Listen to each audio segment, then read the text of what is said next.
Olá, meu discípulo, minha discípula, vamos dar continuidade à nossa aula. Espero que você esteja gostando e que Deus lhe capacite em tudo que a gente está ensinando para você, tá bom? Deixa eu lhe falar uma coisa, o tema que a gente está abordando agora é sobre aconselhamento. Isso é, eu estou ensinando a você como lidar com as pessoas. Claro que tudo que eu tenho orientado não significa que você radicalmente vai aplicar em todas as situações. Mas eu posso afirmar para você que na maioria dos casos vai lhe servir. Então, você prestar bastante atenção para que você possa desenvolver, você possa se aprimorar e você possa, assim, ser bênção na vida das pessoas, que eu tenho certeza que é o que Deus ele quer, ok? Bom, vamos lá. Sobre aconselhamento, eu quero abordar um assunto muito importante, que é a questão daquilo que você escuta, das histórias que você escuta, e que na maioria das vezes, quando a pessoa lhe procura, ela vai lhe contar uma história triste. Alguma coisa que ela está vivendo no casamento, vivendo com os filhos, vivendo às vezes na vida profissional, vivendo, enfim, alguma situação negativa. Na maioria das vezes, quando a pessoa lhe procura para conversar, é porque ela quer desabafar, quer compartilhar alguma coisa. E o que acontece? Na maioria das vezes, essas situações, ela deixa uma pessoa muito mal emocionalmente, né? Eu acho que eu já citei isso até em outro vídeo. E aí essa dificuldade, vai ser difícil você conseguir ajudar essa pessoa se você não fizer ela ver aquela situação de uma forma diferente. E aí é muito importante que no aconselhamento, quando você escuta uma história triste, né, uma situação que machuca, que fere, você tem que ter muito cuidado para você, às vezes, não piorar a situação da pessoa quando você acaba agravando, né, colocando mais peso naquilo que ela está compartilhando com você. E é muito interessante que você use uma ferramenta que eu chamo de ressignificar. Isso é, quando você escuta uma história, você precisa entender que essa história ela tem que dar um sentido diferente àquilo que a pessoa, na verdade, ela está interpretando. Porque normalmente a pessoa, ao contar uma história triste, ela está compartilhando alguma coisa que está ferindo, que está atrapalhando, que está prejudicando, que está atrasando a vida dela, que está causando algum tipo de dano. A questão é que, muitas vezes, essas histórias elas podem ser ressignificadas, isso é, fazer a pessoa enxergar o lado bom daquilo ruim que ela está vivendo.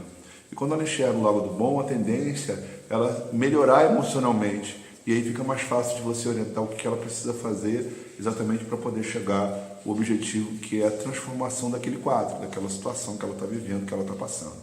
É claro que isso é temperado com oração, a gente sabe que Deus é aquele que opera, o impossível, mas o que é possível somos nós que temos que agir. Então, às vezes, para mudar alguma situação, você tem que dar orientações para que a pessoa ela saiba por onde ir para poder as coisas realmente mudarem e acontecerem. Então, vou contar, por exemplo, uma história na prática, do que é ressignificar um fato, do que é ressignificar, às vezes, um acontecimento, para que você possa ter como referência e você possa entender. Uma vez uma pessoa me procurou, um jovem me procurou, e ele estava muito triste, né? Ele estava muito magoado com o pai dele, porque ele queria viajar para outro estado e o pai não queria liberá-lo, né? Na cabeça dele, ele interpretou que o pai estava pensando só nele, porque ele queria desenvolver profissionalmente, ele queria ter uma condição de vida melhor e achava que indo para outro estado ele assim iria conseguir alcançar seu objetivo. E naquele momento ele me procura, né, num desabafo, né? Ele quer desabafar, ele quer contar o que ele está sentindo, manifestar a insatisfação dele com relação ao pai. E eu precisava, para poder ajudar esse rapaz, um menino maravilhoso que eu amo muito, eu precisava fazer com que ele visse aquela situação de uma forma diferente. Eu precisava ressignificar, dar um outro sentido àquela história. E eu me lembro que no momento que eu estava conversando, estava compartilhando com ele, eu comecei a dizer o seguinte, falei assim, filho, deixa ele falar uma coisa. Eu quero que você entenda que na realidade a motivação, né, que leva o seu pai a não te liberar não é porque na realidade ele está pensando só nele. Na realidade ele não te libera pela importância que você tem na vida dele. Porque eu acredito o seguinte, quando você não gosta de uma pessoa, a sua primeira reação é que essa pessoa esteja bem longe de você. Então, na realidade, eu vejo que o que o seu pai está fazendo não é porque ele está pensando nele, é porque ele está pensando em você. Inclusive, eu vou lhe dizer uma coisa. Eu passei, enquanto você quer que o seu pai te libere para ir embora, para que você possa ir para outro estado, tentar a sua vida, eu passei a minha vida inteira querendo que meu pai me mantesse perto dele.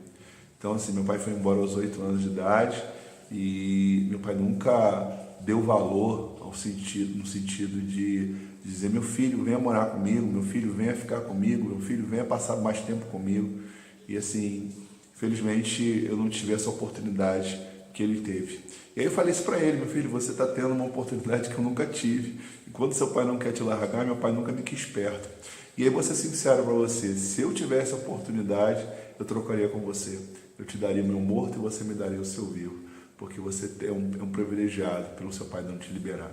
E quando eu falei isso, ele percebeu que ele estava pensando de maneira errada, ele estava agindo de maneira errada, ele estava tendo um sentimento negativo, fruto de uma interpretação errônea daquilo que ele estava vivendo.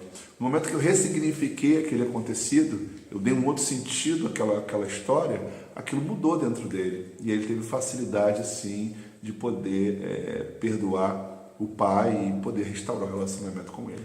Então, o que eu quero mostrar para você? A ressignificação é importante. Às vezes você escuta uma história e você tem que estar muito sensível ao Espírito Santo, para que o Espírito Santo ele faça você enxergar os pontos positivos daquela situação, certo? De tudo aquilo que ele passou. Sempre vai existir pontos positivos. Por exemplo, na minha vida não foi diferente. Eu me converti aos 15 anos de idade e foi todo o meu sofrimento que me levou à conversão. Então, eu agradeço pelo que eu passei, porque se talvez eu não tivesse passado por muito sofrimento, eu não teria me convertido. Eu me lembro que na igreja, na minha juventude, nós tínhamos uma quantidade de jovens consideráveis, que fazia parte da nossa igreja, né? Quando eu entreguei a vida para Jesus. E assim, eu tinha um diferencial. E qual era o diferencial? Enquanto os jovens muitas vezes eles queriam, depois das reuniões, se divertir, né? Ir para a lanchonete, e eu queria Deus, eu queria para as vigílias, eu queria para as orações, eu queria ter experiências com Deus, porque na realidade o pai que eu não tive, Deus se tornou meu pai. Então eu comecei a ver Deus como pai, alguém que eu queria conselho, que eu queria orientação, que eu queria estar na presença, eu queria sentir. Então todo o meu sofrimento contribuiu, eu agradeço a Deus. Se eu me destaquei na minha juventude, foi graças à ausência do meu pai. Se eu me converti, foi graças ao meu sofrimento. Então, eu hoje vejo de forma muito positiva e agradeço a Deus minhas experiências negativas, pois com ela eu consigo ajudar pessoas. Então, eu quero dizer uma coisa para você. Você vai aconselhar alguém, enquanto a pessoa está compartilhando, começa a pedir o Espírito Santo para mostrar a você os pontos positivos de uma situação ruim, e você vai estar ajudando muito aquela pessoa que estará ali te ouvindo, tá bom? Um abraço para você, Deus te abençoe, até o próximo vídeo, próxima aula.